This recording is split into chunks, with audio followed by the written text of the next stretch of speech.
कि कल लोग, मैं बोलूं सीधे,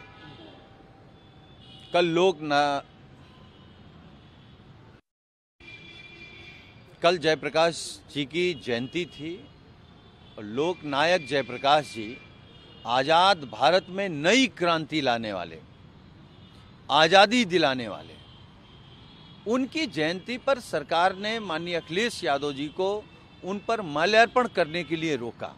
आप सोचिए बीजेपी कितना जयप्रकाश जी के खिलाफ है, उनकी सोच के खिलाफ है, क्योंकि जयप्रकाश नारायण जी ने महंगाई के खिलाफ, भ्रष्टाचार के खिलाफ, लूट के खिलाफ एक क्रांति की थी और आज बीजेपी सरकार में वही सब चीजें हैं, लूट है, भ्रष्टाचार है, झूठ है।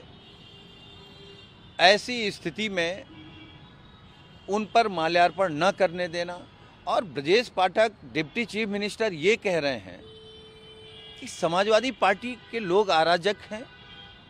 उन्होंने हमारे नेता के लिए कहा कि अगर वो इतना ही कूद लेते हैं तो उनको खेलों में जाना चाहिए था, मेडल लेकर के आना चाहिए था।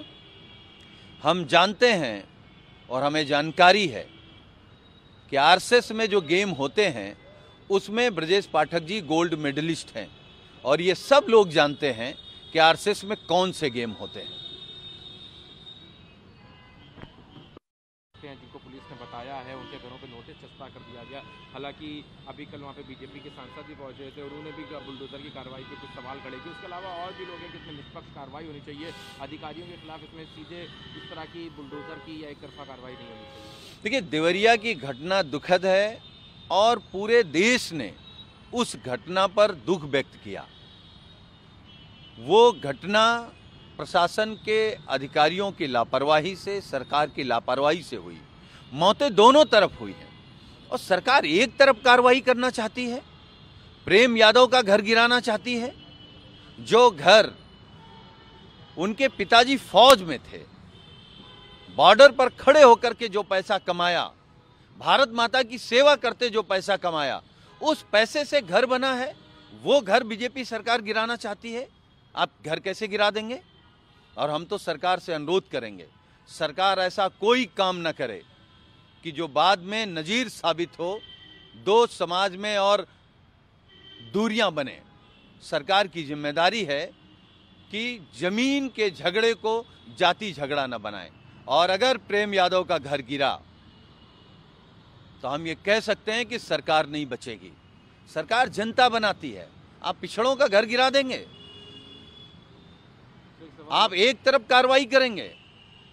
अगर घर गिराने में हिम्मत है या सरकार की हैसियत है तो दोनों घर गिरा के दिखाएं, वरना अगर एक घर गिराया तो ये अच्छी बात नहीं होगी। पुण्यतिथि है, उसके अवसर पर हिमाचल प्रदेश की बात करी जाए, वहाँ के गवर्नर से जब जाति जनगणना के बारे में कोई बात हुई तो उन्होंने कहा कि एक समय था कि जब लोहिया जी कहते थे कि जाति तोड़ो देश बचाओ, लेकिन आज जो लोग हैं वो देश तोड़ लेंगे लेकिन वोट पाने की खातिर। देखो, गवर्नर साहब ने शायद समाजवाद या लोहिया जी के बारे में कम पढ़ा है। मुझे लगता है नागपुर की ज्यादा पढ़ाई कर ली है, नाथूराम गोडसे को ज्यादा पढ़ लिया होगा। अगर समाजवाद पढ़े होते तो डॉक्टर लोहिया ने कब कहा? वो तो हमेशा कहते थे कि जातियां का बंधन खत्म होना चाहिए। हम लोग भी कह रहे हैं आप जाति जनगणना कर लो, उसके बाद जाति बंधन तोड़ दीजिए। कौन तैयार? हम तैयार हैं। लेकिन जो लोग जाति जनगणना नहीं कराना चाहते वो लोग वो हैं जो इस देश के 90% आबादी को उनका हक नहीं देना चाहते, उन्हें नौकरी नहीं देना चाहते, उन्हें सम्मान नहीं देना चाहते, उन्हें राजनीति में हिस्सा नहीं देना चाहते। अब ये नहीं होगा। अब जाति जनगणना होगी और जिसकी जितनी संख्या होगी उसकी उतनी भागीदारी होगी।